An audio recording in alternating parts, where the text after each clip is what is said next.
Meu irmão, minha irmã, partilho com você um texto do século I, de autoria de São Justino, mártir. No chamado dia do sol, reúnem-se em um mesmo lugar todos os que moram nas cidades ou nos campos. Leem-se as memórias dos apóstolos ou os escritos dos profetas, na medida em que o tempo permite. Terminada a leitura, aquele que preside toma a palavra para aconselhar e exortar os presentes à imitação de tão sublimes ensinamentos. Reunimos-nos todos no dia do sol, não só porque foi o primeiro dia em que Deus, transformando as trevas e a matéria, criou o mundo, mas também porque neste mesmo dia, Jesus Cristo, nosso Salvador, ressuscitou dos mortos. Crucificaram-no na véspera do dia de Saturno, e no dia seguinte a este, ou seja, o dia do sol, aparecendo aos seus apóstolos e discípulos, Jesus ensinou-lhes tudo o que também nós vos propusemos como digno de consideração.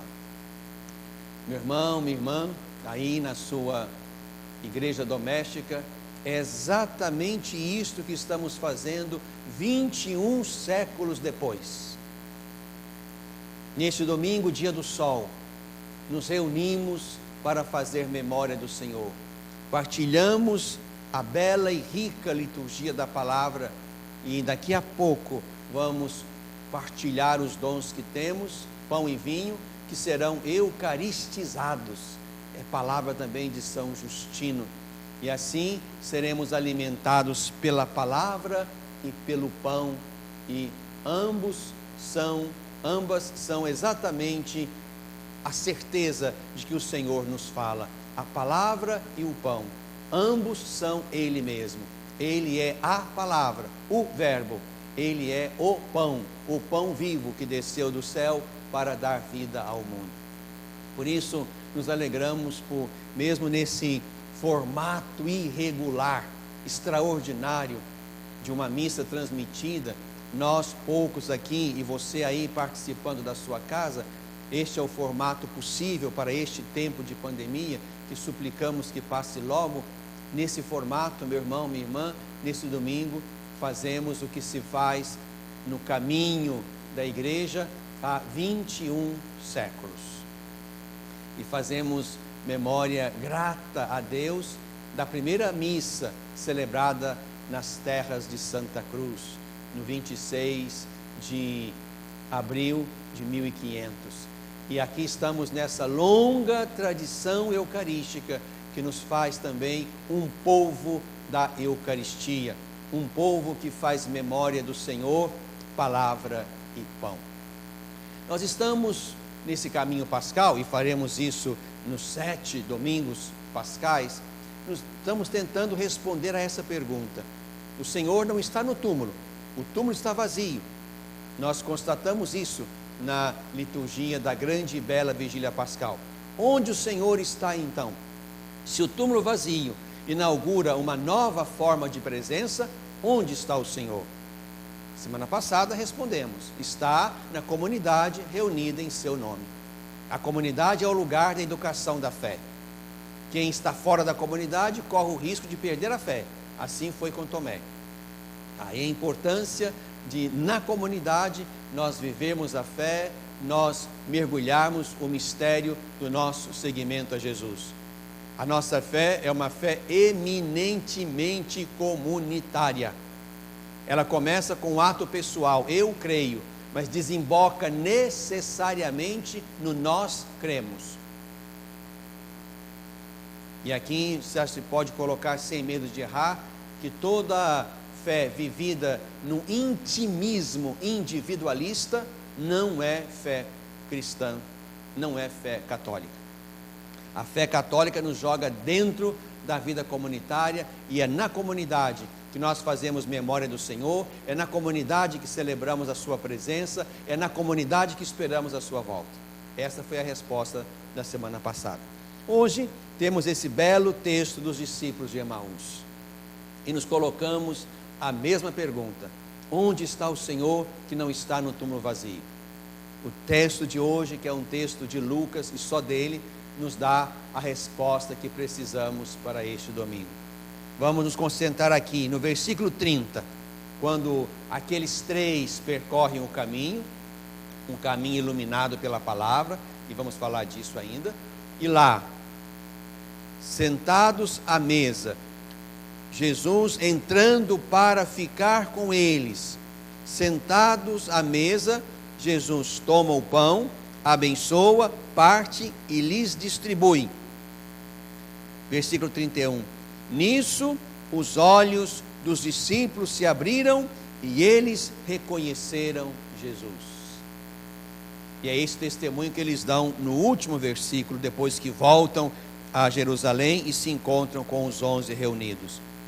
Então os dois contaram o que tinha acontecido no caminho e como tinham reconhecido Jesus ao partir o pão. Partir o pão, fracionar o pão, fração do pão, são nomes primitivos e belos da Eucaristia.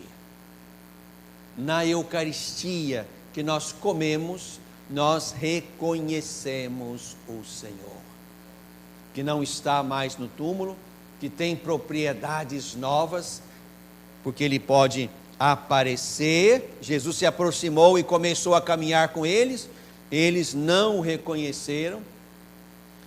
E se levarmos em conta que aqui se trata de Cleofas, e se a esposa dele for a outra, Maria de Cleofas, que voltavam de Jerusalém para Emaús, Maria de Cleofas é irmã da mãe de Jesus, segundo a tradição de São João. Então aqui se tratava exatamente do sobrinho que ia com eles. E aqueles dois não reconheceram o Senhor. Para dizer de novo que a ressurreição exige olhos para além desses que temos no rosto. Exige um olhar mais profundo que penetra o mistério. Então esse Jesus glorioso e novo pode então aparecer e, versículo 31, Jesus, porém, desapareceu da frente deles. Isso é para dizer, meu irmão, minha irmã, que o corpo novo do Senhor tem propriedades que exigem um olhar para além do olhar natural. É preciso um olhar de fé, como Madalena, como o discípulo amado, como esses dois aqui diante da fração do pão. Então é importante nós frisarmos isto, que a Eucaristia, a fração do pão, é o lugar onde o Senhor ressuscitado permanece conosco. Daí a beleza, a importância da nossa Eucaristia dominical. Alguns têm a graça da Eucaristia diária. É muito importante reconhecermos este lugar, vivido sempre em comunidade, como o lugar onde nós e o Senhor ressuscitado entramos em comunhão. E aqui é importante frisar exatamente a dinâmica da Eucaristia, que está aqui completamente neste texto de São Lucas. Eucaristia não é simplesmente comer um pedaço de pão e ir embora, ou ir buscar um pedaço de pão e voltar para casa. Eucaristia tem uma estrutura indivisível, onde se ajuntam palavra e pão. E esta é uma estrutura indivisível e inseparável. Primeiro escutamos como aqueles dois, recebemos a iluminação da palavra, partilhamos os profetas, partilhamos as memórias dos apóstolos, como lembrava São Justino, alimentamo-nos da fé pascal, fazemos memória de Jesus, da sua vida, paixão, morte e ressurreição, para depois comungarmos dos dons eucaristizados, a fim de podermos, com vigor espiritual, darmos conta daquilo que o Senhor Jesus nos manda fazer, de modo que sejamos discípulos e imitadores dele. São Justino, nesse mesmo texto que eu lhes partilhei no início desta meditação, ele dizia: a ninguém é permitido participar da Eucaristia, a não ser aquele que leve uma vida como Cristo ensinou. A ninguém é permitido participar da Eucaristia, a não ser aquele que leve uma vida como Cristo ensinou. É o que nos recorda hoje São Pedro na segunda leitura. Vivei então respeitando a Deus durante o tempo de vossa migração neste mundo. É isto, meu irmão, minha irmã, que nos torna dignos da Eucaristia. Ninguém tem direito de celebrar a Eucaristia. Se eu tenho direito de celebrar a Eucaristia, Deus tem o dever de me dá-la. Não é esta a lógica. Nós somos sempre indignos dela. Por isso que começamos a missa pedindo perdão, por isso que antes de comungar, Cordeiro de Deus, tende piedade de nós, por isso que antes de comungar dizemos: Senhor, eu não sou digno. Ninguém tem direito à Eucaristia. A Eucaristia não é direito meu nem seu. E se fosse assim, a população da Amazônia, praticamente toda, estaria sem o seu direito de Eucaristia. A Eucaristia não é direito, a Eucaristia é um dom que Deus me oferece, e eu indignamente recebo. Mas recebo nessa condição de viver segundo Deus. E o texto de São Justino liga belamente a Eucaristia celebrada, os dons partilhados neste altar e os dons partilhados na mesa. De modo que comiam dos dons desta mesa, mas também levavam para aquela Eucaristia inicial, primitiva, também levavam os outros dons, para que todos comessem e ninguém passasse necessidade. A Eucaristia precisa nos educar para o cuidado com a vida, para a solidariedade com os irmãos, para o serviço fraterno. Comer sem servir, comer sem imitar, é comer ainda com maior indignidade. Há um vínculo profundo entre a Eucaristia e o lava-pés. Mateus, Marcos e Lucas têm Eucaristia, São João tem lava-pés, para dizer que ou comemos Jesus no pão e no vinho, ele está lá, ou comemos e comungamos Jesus no lava-pés. Se eu não te lavar os pés, não terás comunhão comigo. E se nesse tempo podemos agora, não podemos agora, infelizmente, tomar desta mesa, podemos tomar da outra mesa, da mesa do lava-pés, onde também fazemos comunhão com o Senhor. Infelizes daqueles que comem desta mesa e não se educaram para a outra mesa. E elas precisam vir juntas. O mistério pascal é um mistério de vida. Aqui a vida plena é partilhada conosco, para que possamos nos ajudar mutuamente e cotidianamente na vida de cada dia. É importante perceber que então, meu irmão, minha irmã, a palavra de Deus é parte integrante e inseparável da Santa Missa. O Papa Bento XVI, numa exortação apostólica belíssima, chamada Sacrosanctum Caritatis, o sacramento da caridade ou o sacramento do amor, o Papa Bento nos falava desta unidade intrínseca da Santa Missa. É o número 44. Antes de mais nada, é necessário refletir sobre a unidade intrínseca do rito da Santa Missa, evitando, tanto nas catequeses como na modalidade de celebração, que se dê ensejo a uma visão justaposta das duas partes do rito. A liturgia da palavra e a liturgia eucarística estão entre si tão estreitamente ligadas que constituem um único ato de culto. De fato, existe uma ligação intrínseca entre a palavra de Deus e a parte eucarística. Ao ouvirmos a palavra de Deus, nasce ou reforça-se a nossa fé. Enquanto na parte eucarística, o Verbo feito carne dá-se a nós como alimento espiritual.